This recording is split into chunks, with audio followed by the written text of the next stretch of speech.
यही पुकार, जंगल नहीं जलेंगे अब की बार।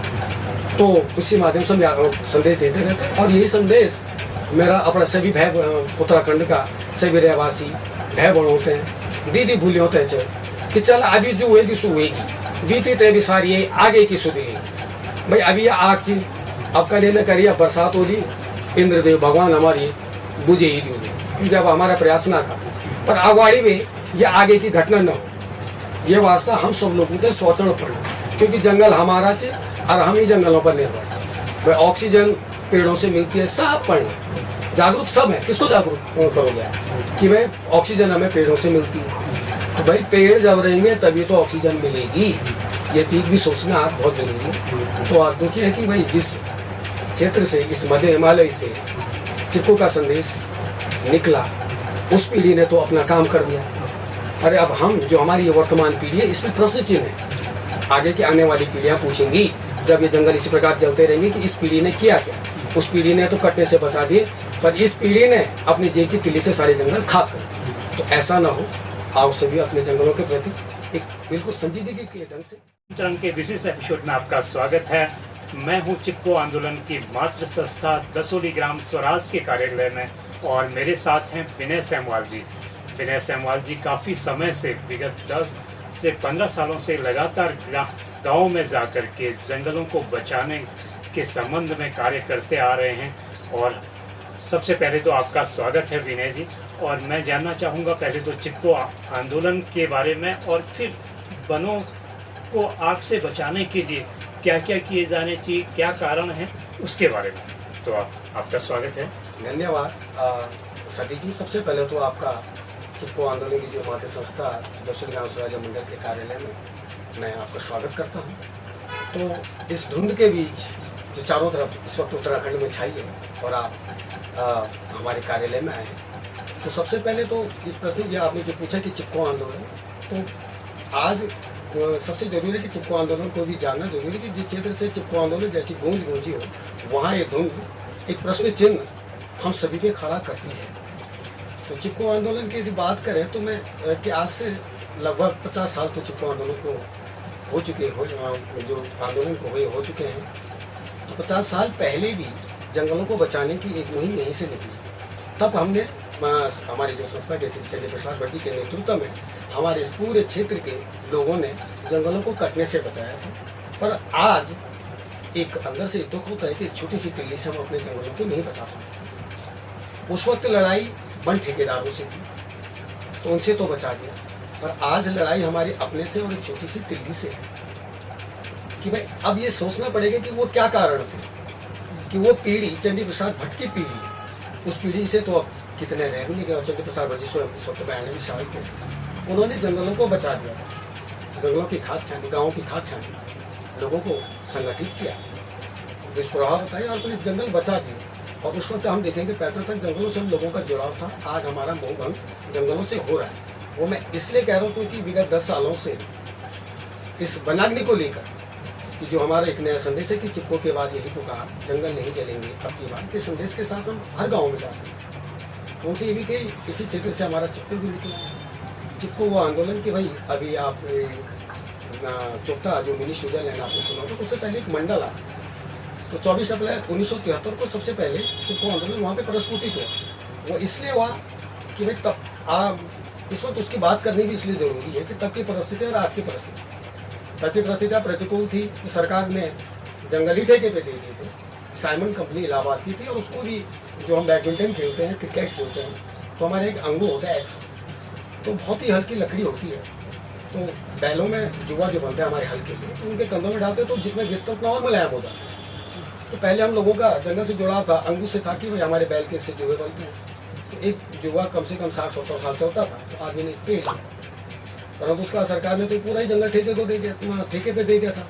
तो जब भट्ट जी को ये पता चला कि जो 60 के दशक से इस क्षेत्र में दसोली ग्राम स्वराज मंडल और मल्ला नागपुर श्रमिक संघर्ष समिति के माध्यम से जो स्थानीय हमारे बेरोजगार युवा थे, कुटीर उद्योगों के माध्यम से समाज में काम कर ही रहे थे, तो उनको इस बीच पता चल गया। तो ये बात हम लोगों के लिए असहनीय थी कि हमारे जंगल जिनसे हमारे पीढ़ी पुश्तैनियों का, हम गढ़वाली कहते हैं कि पीढ़ी पुश्तैनियों का हमारा नाता था, वो सीधे कोई ठेके में दे दे, तो ये बात हजम होने वाली नहीं थी। तो फिर गांव में क्या चिपको आंदोलन शुरू हुआ। ये लुका छुपी का खेल आपके 24 अप्रैल 1973 को मंडल में हुआ।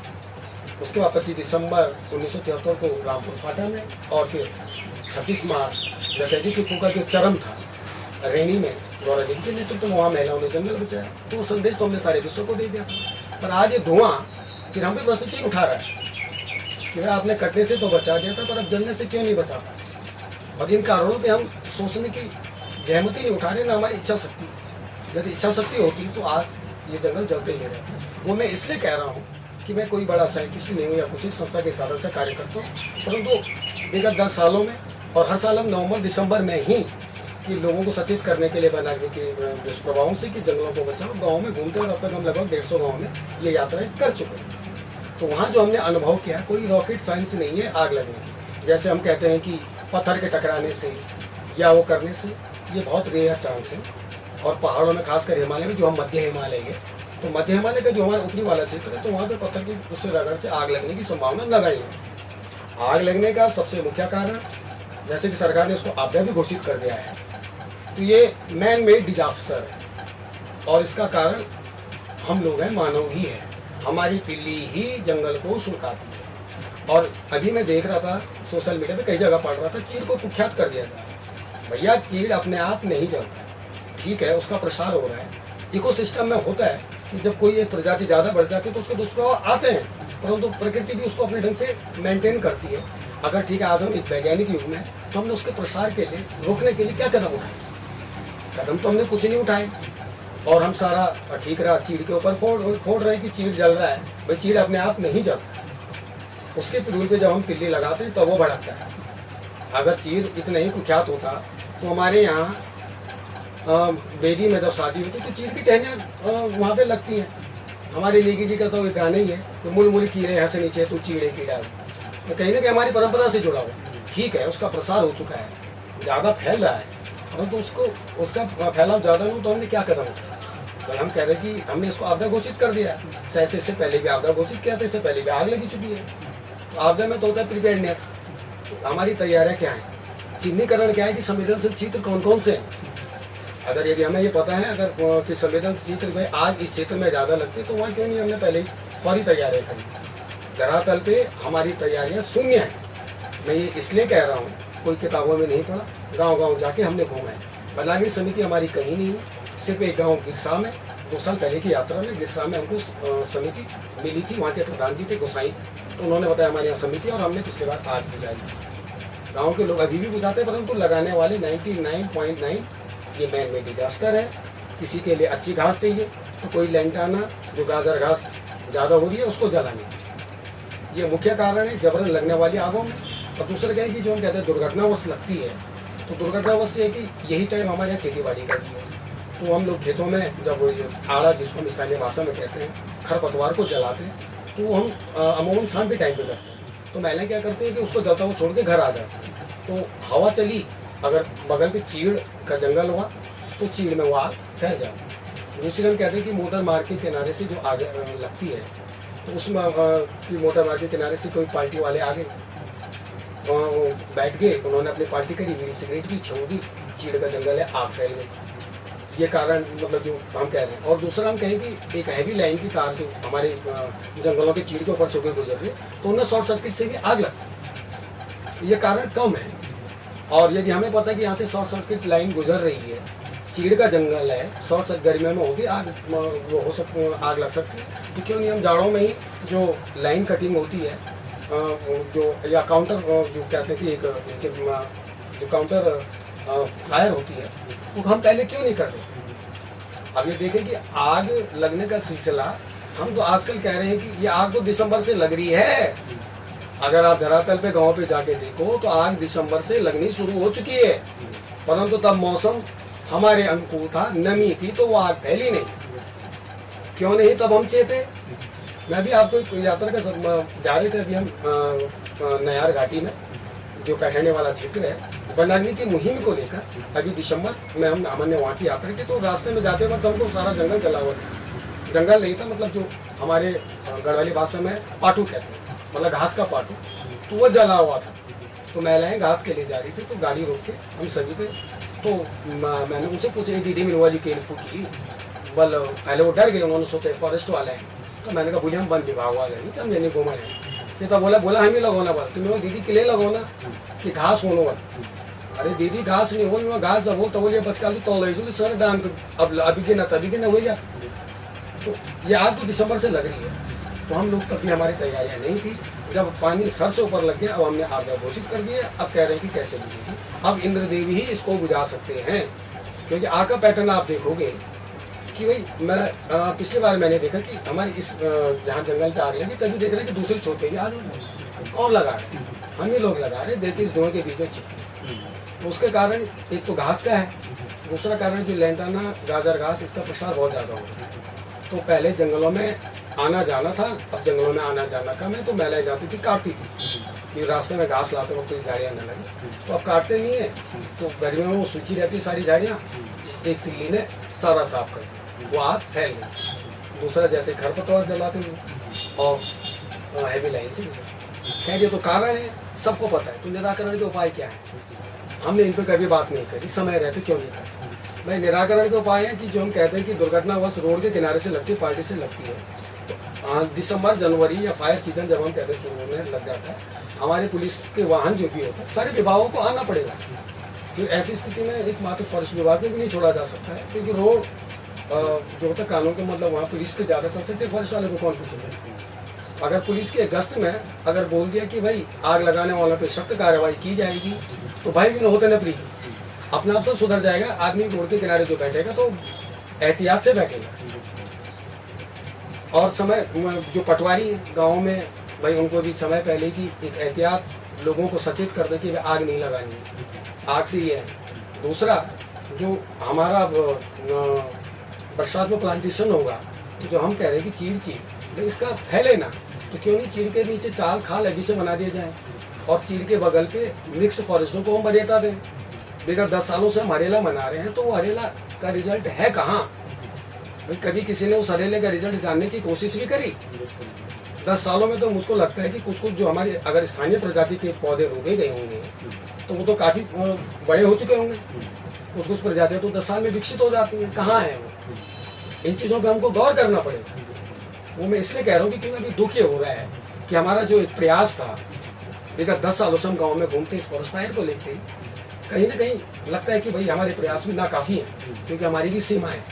एक संस्थागत होने के नाते हमारी सीमा है। भाई गांव वाले कहते हैं इक्विपमेंट्स को हम नहीं दिला सकते, हमारे संसाधन सीमित है। तो सभी से ये अनुरोध है कि भाई हिमालय पहले से ही आपदा की दृष्टि से संवेदनशील है। हम साइंस में सभी पढ़ते हैं कि हिमालय एक नवीन बलित पर्वत अभी भी विकास क्रम की अवस्था से गुजर रहा है। भाई जो उसका अपना नैसर्गिक विकास है उसको होने दो, उसकी जो हलचल है होने दो, पर हम उसकी हलचल को क्यों बढ़ा रहे हैं? भूकंप की दृष्टि से हम जोन 5 में हैं। बरसात में हर वक्त खतरे का संकट रहता है कि भाई कब कहाँ क्लाउड बर्स्ट हो जाए। और अब हम देख रहे हैं नॉर्मलेश्वर रेडी में देखा था कि भाई ग्लेशियर फट गया था, तबाही मच गई।